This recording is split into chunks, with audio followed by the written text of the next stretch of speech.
quando la piccola April Mary Tinsley uscì di casa alle 15:30 di quel 1 di aprile del 1988, non immaginava che avrebbe incontrato un mostro.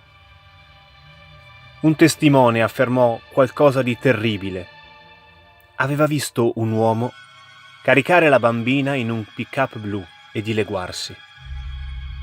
Il rapimento attivò subito le forze investigative di Fort Wayne, ma ciò non bastò a rintracciare il colpevole.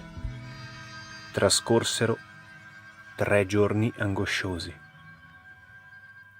E fu un tizio che faceva jogging a fare la macabra scoperta in un fosso a circa 20 miglia dal luogo del rapimento. Si trattava del cadavere di April.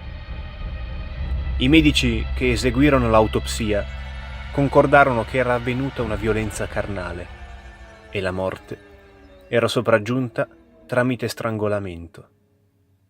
Inoltre, la polizia trovò un giocattolo sessuale non distante dal corpo senza vita della bambina.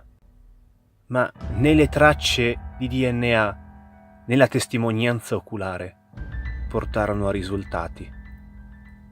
La pista si raffreddò in fretta e proprio quando la vicenda aveva inevitabilmente iniziato a sbiadire, successe qualcosa di inatteso.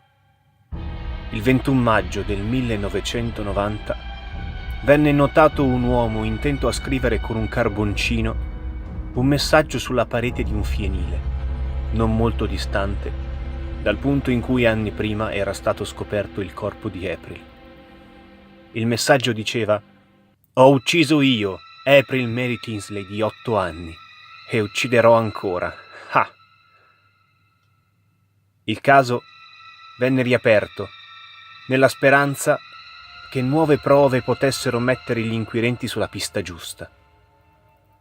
Gli analisti notarono che la calligrafia del messaggio era grossolana, infantile e che recava errori ortografici.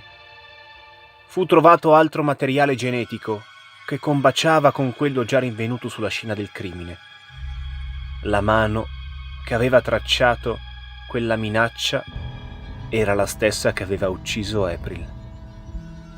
La testimonianza del ragazzo che vide l'autore del messaggio non portò però alcun elemento utile. Come era precedentemente accaduto, le indagini si conclusero in un nulla di fatto. 25 marzo 2004. Una bambina trovò nel cestino della propria bicicletta una busta contenente qualcosa di terribile. Si trattava di un altro inquietante messaggio. «Ciao tesoro, ti stavo osservando. Sono la stessa persona che ha rapito e stuprato e ucciso April Tinsley. Tu sei la mia prossima vittima. Se non porti questa lettera alla polizia o se non la vedrò nel giornale di domani o nel notiziario locale, farò esplodere casa tua». La busta conteneva inoltre un profilattico usato. Nei mesi successivi vennero trovati altri messaggi simili a questo. Confrontati con quelli precedenti si stabilì che erano opera del medesimo uomo. Contenevano anche inquietanti polaroid che raffiguravano i genitali dell'uomo. Da ciò si dedusse che era circonciso e che possedeva una coperta con un motivo paisley.